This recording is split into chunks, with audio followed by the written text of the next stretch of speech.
दोस्तों चलिए शुरू करते हैं एक दिल को छू जाने वाली कहानी, दिल वाले का दर्द। एक सैड लव स्टोरी है, शुरू से अंत तक जरूर सुनना। कहानी की शुरुआत एक छोटे से गांव से होती है, जहां सूरज की पहली किरणों के साथ नीला आसमान और हरे भरे खेतों की सुंदरता निखर आती है। यहीं पर रहते थे आर्यन और सिया, बचपन के दोस्त जो एक दूसरे को अपनी जान से भी ज़्यादा चाहते थे। आर्यन के लिए सिया उसकी दुनिया थी और सिया के लिए आर्यन उसकी खुशियों का खजाना। एक दिन जब आर्यन और सिया गांव के पास के एक पुराने पीपल के पेड़ के नीचे बैठे थे, सिया ने आर्यन से पूछा, क्या तुम मुझे हमेशा ऐसे ही प्यार करोगे? आर्यन ने मुस्कुराते हुए कहा, सिया, मेरा प्यार तुम्हारे लिए अनंत है, ये कभी ख़त्म नहीं होगा। सिया के चेहरे पर मुस्कान छा गई और दोनों ने उस पल को मन ही मन सजे लिया। यह उन दोनों में से एक था जब उन्हें पता नहीं था कि उनकी जिंदगी बनने जा रही है। जैसे जैसे दिन बीतते गए उनके प्यार की गहराई बढ़ती गई, परंतु हर प्रेम कहानी की तरह उनकी कहानी में भी एक मोड़ आया। आर्यन के पिता ने उसे शहर जाकर पढ़ाई करने का फैसला किया। आर्यन के लिए यह एक कठिन समय था, लेकिन उसने सिया से वादा किया कि वह जल्दी ही लौट आएगा। यह वादा उनके रिश्ते का एक अहम हिस्सा बन गया। आर्यन के जाने के बाद सिया हर रोज उस पीपल के पेड़ के नीचे बैठकर उसकी राह देखती रही। वह दिन रात बस आर्यन के वापसी का इंतजार करती थी। उसने अपने दिल से कभी भी जैसी त्रासदी की कल्पना नहीं की थी, लेकिन हर गुजरते दिन के साथ उसकी आंखों की चमक कम होती जाती थी। शहर में आर्यन ने अपनी पढ़ाई में खुद को व्यस्त कर लिया, लेकिन उसकी आत्मा का एक हिस्सा हमेशा सिया के साथ गांव में ही था। वह हर रोज उसे पत्र लिखता, लेकिन एक दिन जवाब नहीं आया। उसने सोचा कि सिया नाराज हो गई है, लेकिन वह नहीं जानता था कि सिया के जीवन में एक तूफान आने वाला है। यह तूफान उनकी प्यार को और भी गहरा बना देगा। गांव में सिया के माता पिता ने उसकी शादी तय कर दी थी। सिया ने बहुत विरोध किया, लेकिन परिवार के दबाव में आकर उसने अपने प्यार का बलिदान दे दिया। आर्यन को यह खबर बाद में मिली, जब वह गांव लौटने की तैयारी कर रहा था, जिसे वह कभी लिखना नहीं चाहता था।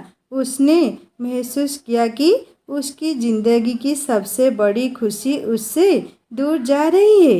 आर्यन ने गांव पहुंचकर देखा कि सिया की शादी हो चुकी है। उसने सिया से मिलने की कोशिश की, लेकिन सब व्यर्थ था। वह पीपल के पेड़ के नीचे बैठकर रोया, जहां उन्होंने अपनी अनगिनत यादें बनाई थी। यह वह स्थान था जो उनकी मुँह गवाह बन गया था। समय बीतता गया, लेकिन आर्यन का प्यार कभी कम नहीं हुआ। वह अक्सर उस पीपल के पेड़ के पास जाता और अपनी अधूरी प्रेम कहानी को याद करता। सिया की यादें उसकी जिंदगी का हिस्सा बन चुकी थी, लेकिन उसने कभी हार नहीं मानी। उसने अपने प्यार को अपने दिल में संजो कर रखा, जैसे कि वह एक अनमोल खजाना हो। कुछ वर्षों बाद आर्यन ने सुना कि सिया की शादी सफल नहीं रही। वह उससे मिलने गया, लेकिन इस बार सिया ने ही उसे रोक दिया। उसने कहा, आर्यन, हमारा प्यार हमेशा अमर रहेगा, लेकिन हम अब साथ नहीं हो सकते। आर्यन ने सिया की आंखों में देखा और कहा, सिया, तुम्हारा प्यार मेरी जिंदगी की सबसे बड़ी ताकत है। मैं हमेशा तुम्हारे लिए खुश रहना चाहता हूँ। यह सुनकर सिया की आंखों में आंसू आ गए, लेकिन वह जानती थी कि उनकी यही अंत था। इस तरह आर्यन और सिया की कहानी एक अधूरी प्रेम कहानी बन गई। उनका प्यार भले ही अधूरा रह गया हो, लेकिन उनकी यादें हमेशा जीवित रहेंगी। यह कहानी बताती है कि सच्चा प्यार कभी ख़त्म नहीं होता, भले ही परिस्थितियाँ कितनी भी कठिन क्यों न हो, आर्यन ने अपनी जीवन को सिया की यादों के साथ बिताने का फैसला किया। उसने उस पीपल के पेड़ के नीचे एक छोटा सा मंदिर बनवाया, जहाँ वह हर रोज आकर सिया के लिए प्रार्थना करता, जहाँ लोग आकर उनके अमर प्रेम की कहानी सुनते और सीखते कि सच्चा प्यार कभी नहीं मरता।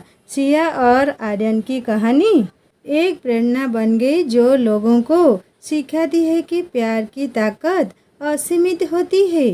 कई दिलों को छुआ और यह साबित किया कि प्रेम की यादें समय की सीमा से परे होती है।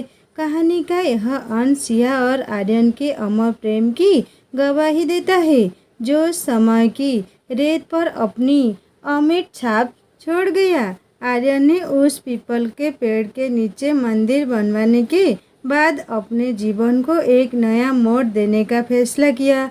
वह वहाँ हर रोज आता, सिया की यादों में खोकर प्रार्थना करता और अपने दिल की बात करता। गांव के लोग उसकी इस श्रद्धा को देखकर प्रभावित हुए और धीरे धीरे वह एक स्थानीय संत के रूप में जाने लगा। उसकी बातें और प्रेम कहानी लोगों को प्रेरित करती थी, जिससे गांव में एक नया उत्साह भर गया। एक दिन जब आर्यन मंदिर में बैठा था, गांव की एक युवा लड़की नंदिनी उसके पास आई। उसने आर्यन से कहा, भाई, मैं आपकी कहानी सुन चुकी हूँ। यह सच में अद्भुत है। क्या आप मुझे अपने प्यार के बारे में और बता सकते हैं? आर्यन ने नंदिनी को अपने और सिया की प्रेम कहानी सुनाई। उसने बताया कि कैसे उन्होंने बचपन से एक दूसरे को प्यार किया और कैसे परिस्थितियों ने उन्हें अलग कर दिया। नंदिनी ने आर्यन की आंखों में सिया के लिए छिपे प्यार को देखा और कहा, आपका प्यार अमर है, लेकिन क्या आप नहीं सोचते कि आपको आगे बढ़ने की कोशिश करनी चाहिए? आर्यन ने जवाब दिया, मैं हमेशा सिया को अपने दिल में रखूंगा, लेकिन मैं जानता हूँ कि जिंदगी आगे बढ़ती है। शायद मैं कभी आगे बढ़ सकूं, लेकिन सिया की यादें मेरे लिए हमेशा महत्वपूर्ण रहेगी। नंदिनी ने आर्यन की बातों को ध्यान से सुना और कहा, आपकी कहानी सच में प्रेरणादायक है। अगर आप चाहे तो मैं आपकी मदद कर सकती हूँ। हम मिलकर गांव में एक कार्यक्रम आयोजित कर सकते हैं, जहां लोग प्यार और ईमानदारी की ताकत के बारे में जान सकें। आर्यन ने नंदिनी के प्रस्ताव पर विचार किया। उसने सोचा कि यह एक अच्छा विचार हो सकता है। अगर वह अपनी कहानी से दूसरों को प्रेरित कर सके तो शायद सिया की यादें और भी जीवित रहेगी। इस प्रकार उन्होंने गांव में प्यार का उत्सव आयोजित करने का निर्णय लिया। प्यार का उत्सव गांव में एक बड़ी घटना बन गया। आर्यन और नंदिनी ने मिलकर इसे बड़े धूमधाम से मनाने की योजना बनाई। उन्होंने गांव के हर घर में जाकर लोगों को आमंत्रित किया। उत्सव में गीत, नृत्य और प्रेम की कहानियां सुनाई जाने लगी। यह एक ऐसा मौका था जब सभी ने प्यार की ताकत को महसूस किया। उत्सव के दिन आर्यन ने सिया की याद में एक विशेष पूजा की। उसने सिया की पसंदीदा फूलों की माला बनाई और उसे मंदिर में चढ़ाया। उस दिन गांव के सभी लोग आर्यन की इस भावना को समझते हुए उसके साथ खड़े हुए। जब आर्यन ने अपनी कहानी फिर से सुनाई तो सबकी आंखों में आंसू थे। उसने कहा, सच्चा प्यार कभी नहीं मरता, यह हमेशा हमारे दिलों में जीवित रहता है। उसके शब्दों ने लोगों के दिलों को छू लिया और सभी ने उसके प्रति सम्मान व्यक्त किया। उत्सव के अंत में नंदिनी ने आर्यन से कहा, आपकी कहानी ने मुझे यह सिखाया है कि प्यार की ताकत अद्भुत होती है, लेकिन क्या आप नहीं सोचते कि आगे बढ़ना भी महत्वपूर्ण है? आर्यन ने गहरी सांस ली और कहा, हाँ, मैंने यह समझा है। मैं सिया को कभी नहीं भूलूंगा, लेकिन मुझे यह भी समझना होगा कि जिंदगी चलती रहती है। शायद कोई दिन मैं अपने दिल में एक नई शुरुआत कर सकूं। समय बीतता गया और आर्यन ने धीरे धीरे नंदिनी के प्रति एक विशेष आकर्षण महसूस करना शुरू किया। नंदिनी की मासूमियत और उसका समर्पण उसे बहुत भाता था, लेकिन आर्यन के दिल में हमेशा सिया का प्यार जीवित था। वह कभी भी सिया को भुला नहीं सका। कुछ महीनों बाद आर्यन और नंदिनी ने एक दूसरे के लिए अपने दिल की बात कहने का निर्णय लिया। एक शांत शाम को जब उन्होंने गांव के पुराने पीपल के पेड़ के नीचे बैठकर बातें की, आर्यन ने कहा, नंदिनी, तुमने मेरे जीवन में एक नई रोशनी लाई है। मैं तुम्हारे साथ आगे बढ़ना चाहता हूँ, लेकिन मैं सिया को कभी नहीं भूलूंगा।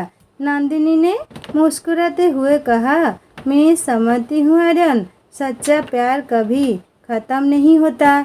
मैं चाहती हूँ कि तुम सिया की यादों को अपने दिल में रखो, लेकिन मुझे भी अपने प्यार का एक मौका दो। आर्यन ने नंदिनी को देखा और उसने उसके हाथ को थाम लिया। उसने महसूस किया कि सच्चा प्यार निभाने के लिए कभी कभी हमें अपने दिल की बात सुननी पड़ती है। उस पल उसने तय किया कि वह सिया की यादों के साथ साथ नंदिनी के प्यार को भी अपने दिल में जगह देगा। इस प्रकार आर्यन ने अपनी जिंदगी में एक नया अध्याय शुरू किया।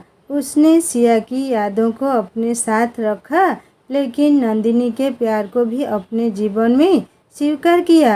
यह एक नई शुरुआत थी, जहां सच्चे प्रेम की गहराई एक बार फिर से महसूस हुई।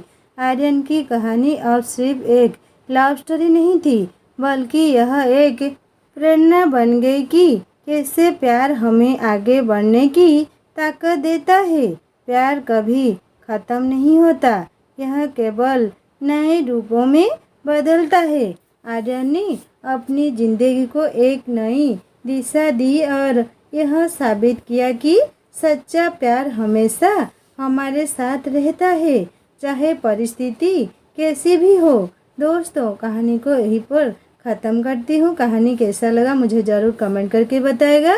कहानी अच्छी लगी तो लाइक करना, दोस्तों से शेयर करना और सब्सक्राइब करके बेल आइकन दबा देना। और एक नई कहानी जल्दी लेकर आऊँगा। नमस्ते।